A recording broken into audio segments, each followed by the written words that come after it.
Hey everyone, Bonnie here, and I know it's been a while. Life has been hectic, but I've come for more of The Inner Temple of Witchcraft by Christopher Penczak. Um, I should have finished it by now. I started it in July of last year, but with life, it's been difficult for me to keep up every month. So I'm just going at my own pace and trying to do the exercises with a clear mind and a clear heart and an open mind and an open heart, and just following my intuition, which is very, very prevalent in this book, that you use your intuition and try and tap into that. So I've just been doing it slowly and at my own pace. So I apologize if you guys are actually waiting for it. I'm not going to be in any hurry. I'm doing this when I have time between jobs and kids and life in general.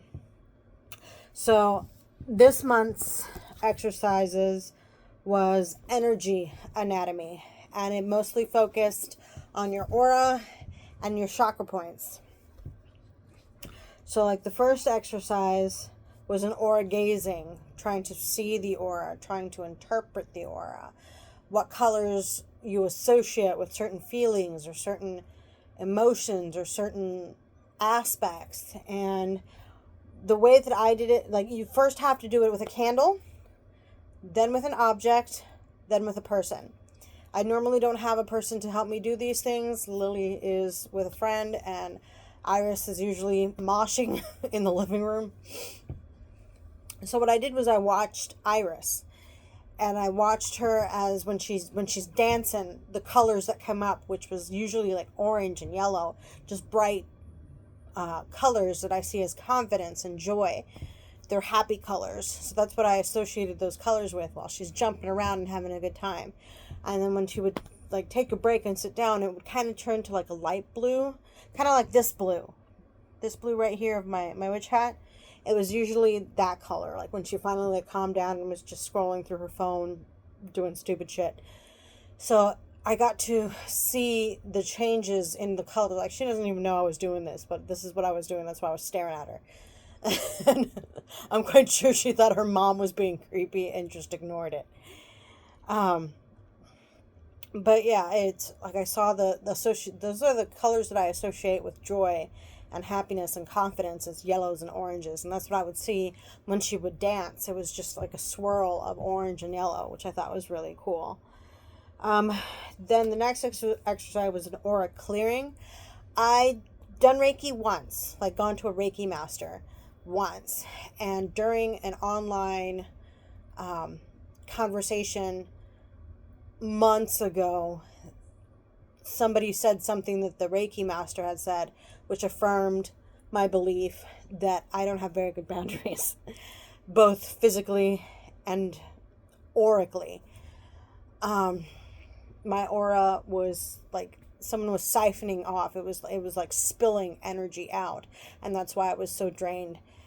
And I thought it was interesting that the Reiki master and then another perfect stranger told me the same exact thing, that it's just coming out.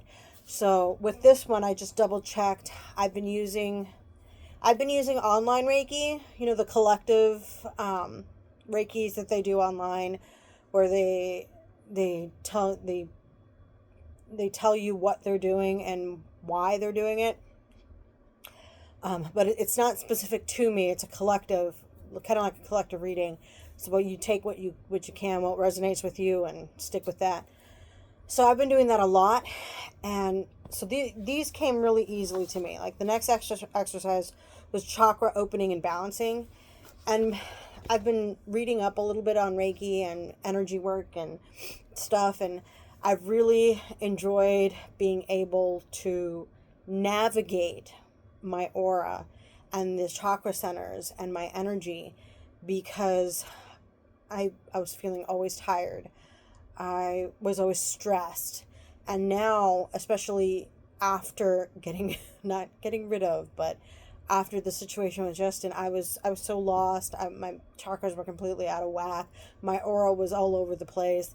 Like, when I was envisioning my aura, it looked like it was bumped and bruised, and there were tears. So I filled it up with healing golden light in each little like hole, I guess I could say it, and acknowledged the cords that were still there and just pulled them out. And but yeah, this is something that I actually do regularly, like at minimum once a week. I do it a couple days a week where I check my chakras, check my aura, check my energy, and make sure that I am clear and balanced. And sometimes I'm not balanced, and I don't get to it right away, and sometimes I just suck it up and just wait. But it brings me peace when I do these clearings, and I'm so glad that I am doing these clearings, and I'm so glad that this book mentioned it, because it's funny, because this is where I left off, and that's when shit hit the fan. So it all these synchronicities just kind of fell together, and I just think it's really cool how everything just is kind of moving along with getting myself to heal and love myself and clearing my aura. I saw those negative thought forms of I'm not enough, and I'm not smart enough, I'm not good enough, I'm unlovable. Those thought forms, bringing in those things, and it felt good to be like, no, that's not real, and pull them out of my aura field, and pull it out of my psyche, and just, nope, not real.